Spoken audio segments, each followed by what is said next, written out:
Today on CCX News, project approved. All right, it passes 6-0. The vote that Brooklyn Park City leaders say will benefit youth. The Brooklyn Park City Council unanimously approved funding for the expansion of the Zanewood Recreation Center this week. The expansion will create a separate space for teens. That includes a gymnasium, a gaming lounge, and an intervention space for at-risk teens. The existing space will then be dedicated for younger children. The project is estimated to cost $10 million. Community leaders urge the council to approve the expansion. The things that are going on within our city with our youth, this is our time. They've been calling for help. We need to answer that call. While the project had support, what it didn't have was funding. The city sought state bonding, but no bonding bill was approved by the legislature this year. To make it happen, the city shifted funds from its 2018 park bond referendum, with most of the money coming from a park plan at the last stop of the future Blue Line light rail extension. I would rather spend $4 million on a shovel-ready project that has real humans waiting for it than save the money for a future eventuality that is currently cornfields and brush. Construction is slated to begin this fall. The American Legion is reflecting on its legislative efforts from the last session and looking ahead at what comes next. Shannon Sladden sat down with Christy Janigo, who is the legislative chair for the American Legion, to learn more. I'm kind of an unlikely supporter of charitable gambling, but in early 2023, I became the American Legion's legislative chair. And at that time, one of the hot topics was charitable gambling, specifically the issue of e-tabs, where it was being discussed whether or not the open all features, the free plays and bonus games should remain.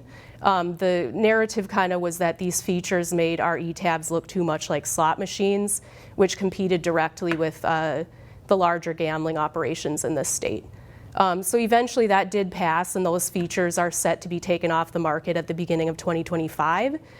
So this past legislative cycle was all about how can we look at ways to defray any revenue losses we might be having to keep our businesses moving forward and supporting our 4 missions in the American Legion to support veterans, children and youth, national defense, and our Americanism components. So really that's one of the reasons why the average person in Maple Grove or Osseo or Brooklyn Park would really care about this, because the Legion they have so many programs in our community. Yeah. And it's helping keeping those going. Yep, so we donate to food shelves, local veterans experiencing homelessness, the homeless programs within the Osseo School District, children in that program, and we're not the only ones. Sure. So the Lions, the JCs, the Fire Relief Association all do this to be able to fund their missions as well, which we have a lot of the same recipients. Sure. So tell me briefly how the legislative work and that journey went last session, and how you guys are positioning for this next session. Yeah, so I think we started off really great. We had some very early meetings with Representative Zach Stevenson. We even had the Minnesota Indian Gaming Association in the room, who actually really supported our tax cuts that were part of the sports betting bill this year. We worked very closely with Allied Charities of Minnesota, their lobbyist and CEO. So we had kind of the right partnerships and the right people in the room to strike a deal. It was a little bit slow moving at first throughout the session, but near the end we really picked up some momentum, got some great support. I testified in several committee hearings, and the bill was slated to have a hearing on the House floor the Friday before the close of session, but we all kind of know how the close of session became a little bit chaotic as they were trying to pass all the final issues. And the bill just didn't quite make it across the finish line this time. And just for clarity's sake, what would have the bill done? The bill would have legalized sports betting in the state of Minnesota. So right now, a lot of sports betting, it does happen realistically. Usually it's done through offshore websites and accounts. And so it is illegal. So there's no mechanism to help folks experiencing maybe gambling addictions. All right. Are you guys going to make another push for it this time around? We'll definitely try again. And just to clarify, the Legion doesn't have a specific vested interest in sports betting itself, but we highly support the tax cuts that were included within the bill.